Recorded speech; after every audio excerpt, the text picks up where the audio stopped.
Transition periods for autistic individuals, and whether it's early childhood or looking at elementary school to middle school or at that high school age, it can be a difficult time. And I think it's a difficult time not only for the individual, because again, change for some autistic individuals might be challenging to really navigate. So that could be just an internal difficulty, but also stress for the families or for the caregivers that may be there, learning different systems. So the early childhood system, early intervention is a different system than, for example, at times the school system. Entering in at maybe kindergarten or entering in at 3, it's a little bit different. And then going from elementary school to middle school, the systems are somewhat different. Although it's all under that school platform, there's different expectations, there's different people. And then certainly that big change going from high school or going from that K through 12 arena or birth to 21 and then going into the adult world. And so, we're hearing a lot from families that that is really a difficult transition at times, to learn a completely different system in the adult world, what services are available, where to go with that.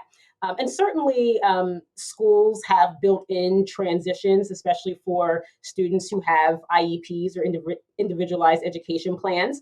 So transition is something that's built in there, but there's also room, there's always room for improvement. And so sometimes, we know and we hear that transition plans, maybe could start earlier or could be more comprehensive.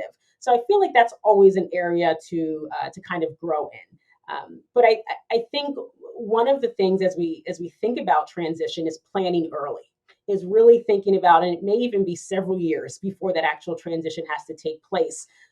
What is that new setting? What is that new environment that I or my child might be going to? What does that look like? What skills might be necessary there, and how do we start working and building on that now? How do we start building a team around this person or around their family and their network, so when they actually make that transition or when they begin making that transition, they'll have the support that they need.